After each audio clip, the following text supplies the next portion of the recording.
Hey there, listeners. This is Rod Gerardo and Amanda Jensen from Cincinnati Children's. If you haven't downloaded the new version of the Stay Current Pediatric Surgery app, it's in the Apple App Store and in the Google Play Store. If you're listening to this podcast on anything other than the Stay Current app, that's okay. Just know that we're making these podcasts specifically to be played in the app. You can bring up journal articles, radiographic images, research articles, links to videos in the app. You can get all of that if you listen to the podcast through the Stay Current Pediatric Surgery app, so download it today. Until then, enjoy the episode.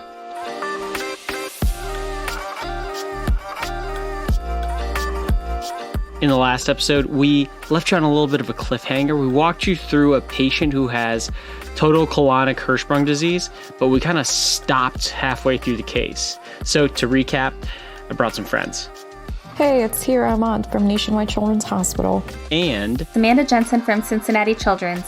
All right, can you two please help me summarize last week's case? We talked about a patient who was 10 months old and presented to the ER with abdominal distension, had severe constipation. No fevers, they're not septic or anything, but... Remember, this patient had a history of delayed passage of meconium at birth. And that was diagnosed with a contrast enema at the time, which demonstrated a very amorphous, round colon. So now this patient is in the ER, he's 10 months old, and x-ray in contrast enema shows severe constipation. So what did we do? Given the history, a rectal biopsy was performed, which showed no ganglion cells. So we went to the OR. Intra-op frozen section biopsies demonstrated total colonic aganglionosis. Wait, no ganglion cells? No ganglion cells until nearly 15 centimeters on ileum. So they didn't do the pull-through that day. Instead, they did a diverting ileostomy and closed.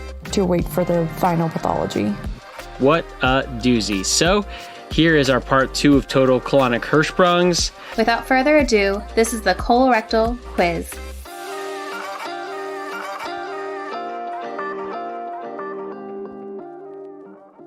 So I think this is a really interesting topic. That's Dr. Jason Frischer from Cincinnati Children's Hospital. When I started practicing, I had one approach to these patients, and currently I have a little bit of a different approach. It's 180 degrees. That's Dr. Mark Levitt from Children's National in DC. 10 years ago, my recommendation in these cases was to wait until the child was potty trained for urine and could sit on a potty. Because think about it. Then when you go do that pull through, you're going to pull through to the anus, and then loose stool will cause excoriation of the skin around that area. They actually studied this. And it turns out there's not that much of a difference between excoriated skin in younger patients versus older patients if you wait. So there was really no advantage to waiting.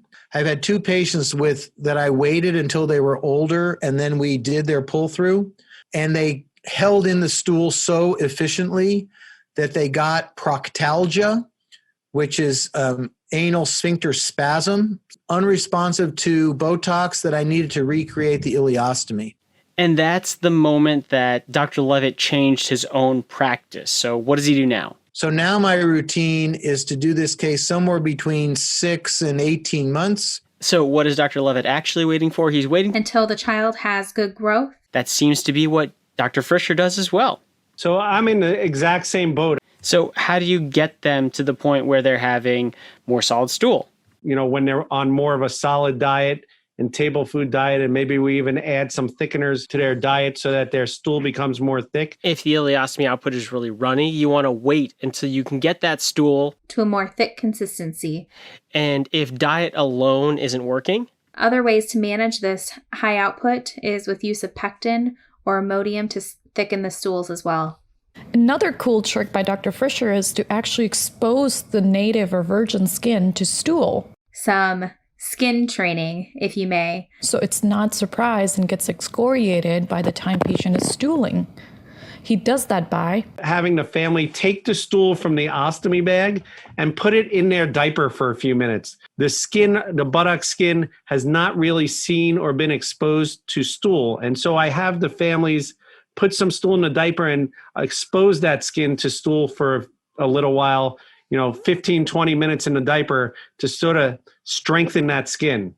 On that note, keep in mind that this patient got their ileostomy at 10 months old. I mean, usually these patients get their ileostomies in the newborn period, or think of the patient with necrotizing enterocolitis. They'll have that for maybe a couple months. But these ileostomies can be there for 6, 12, 24 months. What do we worry about with long-standing ileostomies? Because we're all fearful of dehydration and electrolyte abnormalities, a standard distal ileostomy, usually we're able to keep up and the child's able to keep up from a fluid and electrolyte standpoint. But the one thing that I learned checking a urine sodium, the total body sodium and not just the blood sodium, is a key component for these patients, which is obviously important in growth. And so I often check a urine sodium near a few weeks after the creation of an ileostomy, prior to discharge, a month or two later, and making sure that the patient has the right total body sodium, not just blood sodium. And it's easy to treat. You just treat with some salt tabs or some salt addition, and you could correct that abnormality. Hira, can you summarize that? For a patient with a long-standing ileostomy, especially the ones who have high ileostomy output, they have failure to thrive, they're not growing well, check for a urine sodium, which is a calculation of your total body sodium. If it is less than 20, you need to supplement with oral sodium because the GI absorption is much better than IV. All right, well, get your cookbooks out. Here's our recipe for the PO sodium supplementation. You add 3 extra milliequivalents per kg per day. The recipe is 1 tablespoon of salt plus 40 milliliters of water. That's going to give you 2.5 milliequivalents of sodium per mil. You do that for about 1 to 2 months, recheck the urine sodium. Plus, there's another reason that PO salt might be better for these patients in particular. If you have salt in your GI tract that you've taken in orally, you're much better at absorbing glucose. So you have a better absorption of glucose and better nutrition. Wow. Because you're really going there? Biochem, second year of college? Sodium is the most abundant electrolyte in the extracellular space. It's acquired through dietary intake, and most of it gets absorbed actively in the ileum, but passively in the jejunum. I did not think the colorectal quizzes would start talking about the sodium glucose transporter. You've gone there. Well, listen, we have to keep this audience excited and interested. Otherwise, they won't come back. So if the patient is not growing well, Dr. Levitt will usually tell the family, please have your pediatrician check a urine sodium. It should be greater than 20 millimoles per liter. And if it's less than that, that means the baby is holding on to every morsel of sodium they can. They're not letting any out in their urine, and then their serum sodium is probably going to be normal. So it can kind of trip you up. All right, let's move on to the type of repair. Dr. Frischer has some thoughts on preference. For this case, I typically do an ilioanal anastomosis, a straight pull through. But there are a few other options. Being here in Cincinnati, I think we'd be remiss not to mention Dr. Lester Martin and his contributions in this field. Do you remember the education policy, no child left behind? Well, I am a big fan of no Hirschsprungs left behind.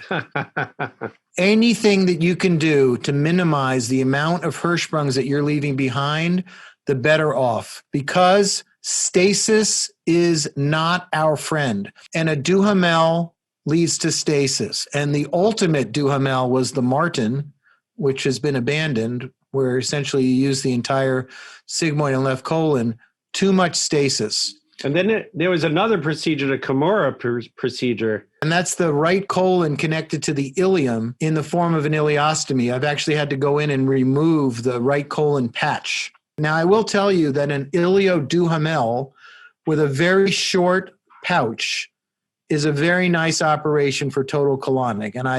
And I've seen many, many patients do quite well with that. It's not my personal preference. I do straight ilioanal, just like you do. But Dr. Levitt admits that he is a little bit biased because he sees a lot of patients who have failed Duhamels. And I think the issue is not the Duhamel itself. I think the issue is the ganglionic bowel, and not all ganglionated bowel is created equally. The vast majority of Duhamels do fine. It's just that sometimes the ganglionated bowel will decompensate when there's slowing down of stool in the duhamel pouch. And a good ilioduhamel with a very short pouch is a very good operation. And I'm very happy with the ilioanal. But if you do the ilioanal, do you also redivert? I talk to the families and I say it's a game time decision. So if at the end of the case, the anastomosis looks fantastic, blood supply is great, there's no tension, and you know that from a nutritional standpoint, the patient is really well optimized, I'm happy to not leave it diverted. But if there's any concern with any of those factors, I also am not shy about diverting and allowing things to heal and coming back 6-8 weeks later to close that ileostomy. In theory, though, an ilioanal should not require diversion. The other thing, of course, you need to worry about is if you do divert more proximal, you may make them a little bit short. They do not have enough intestine proximal to that ileostomy to have adequate absorption for nutrition and ultimately have a high output ileostomy, more so than the one they had previously. So another consideration when you're talking to the family, I make sure whether or not the family is comfortable with rectal irrigations. Because we know that these patients with total colonic Hirschsprung disease are more susceptible to a severe enterocolitis compared to the traditional rectosigmoid Hirschsprung patients. And then you got to think about the medical management. First line is diet. And you can start that before you even do the pull through, just to monitor how the bowel movements are. And then if you need medication, my first line treatment is usually with loperamide. That comes in a pill form or a liquid form. Just keep in mind the liquid form has glucose and the sugar can cause hypermotility. That's not going to help. Otherwise, you could take the pill and crush it and put it in some applesauce. Let's break down the food part really quick. From a diet point of view, you want to avoid sugar. Berries are particularly offensive. Try to avoid fats and oily things like that. And you really want to try to bulk the stool. There are other modalities. We use something called Levsin very successfully as an added medicine to slow down the stool. We've talked about cholestyramine previously on this podcast. There's Lomodal, which is an atropine diphenoxylate, an atropine. In the United States, that's what is it called? Controlled substance. Controlled substance. Thank you. Now we got some last minute questions here. When do you see this kid back in clinic, and how do you check for a stricture? I give the Botox immediately when we have intestinal continuity, and I see the child at 2 weeks post-op just for a routine check. That's just making sure that the kid is eating well, growing well, making sure the rash isn't too bad. I don't check the anastomosis until 4 weeks. At 4 weeks in the clinic, I do an anastomosis check, usually using Hagar dilators to size to the appropriate size for the child's age. So you have them in clinic and you sort of gently start putting in the dilators. First of all, I know what size it is when I leave the operating room. So I have a background knowledge of what size the anastomosis was when I leave. But in the clinic, I'll start with like a 7 or 8 Hagar dilator and gently size up to any resistance. I'm not here to stretch it out. I'm just here to check the size. And if in this child, the pull through at around 10 months of age or so would probably be a 13 or 14 Hagar dilator should be the proper size.